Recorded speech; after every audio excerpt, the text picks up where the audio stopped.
प्रयोग करायला गेलो. एक वर्तुळ काढलं, त्याच्या पोटात त्रिकोण टाकलं आणि वरून चौकोनाचं झाकण लावलं. पण उत्तर काय आलं? शून्य. म्हणजे माझं डोकं आणि गणिताचं उत्तर मॅच झालं. रामानुजन सर किती ग्रेट होते ना. आज त्यांचा वाढदिवस.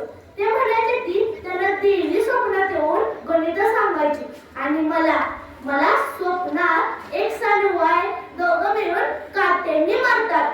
सर 1729 मध्ये जादू शोधायची आणि मी कॅल्क्युलेटर मध्ये 5 अधिक 5 केलं तरी 2दा चेक करतो की उत्तर 10 झालंय ना.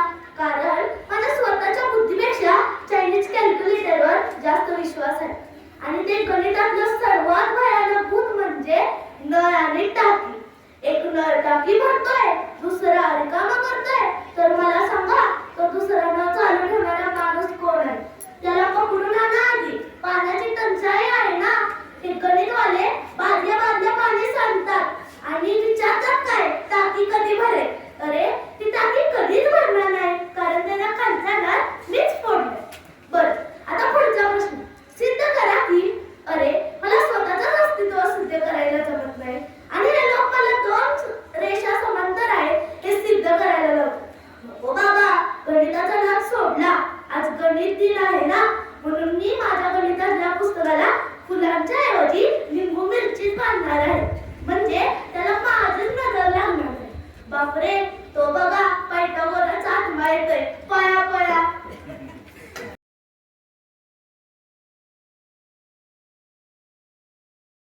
त्यांनी पारित केला आणि त्यावेळेस हा जो दिवस आहे 22 डिसेंबर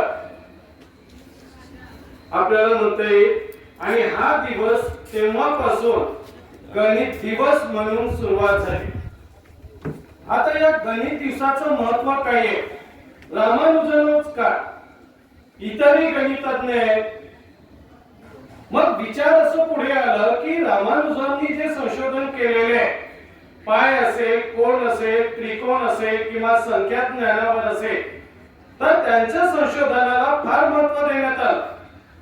आणि त्यांनी जी पूर्णपणे सूत्रे तयार केलेली आहे ती सूत्रे इंग्लंड मध्ये सुद्धा एक प्रकारे हार्डी म्हणून जे गणितज्ञ होते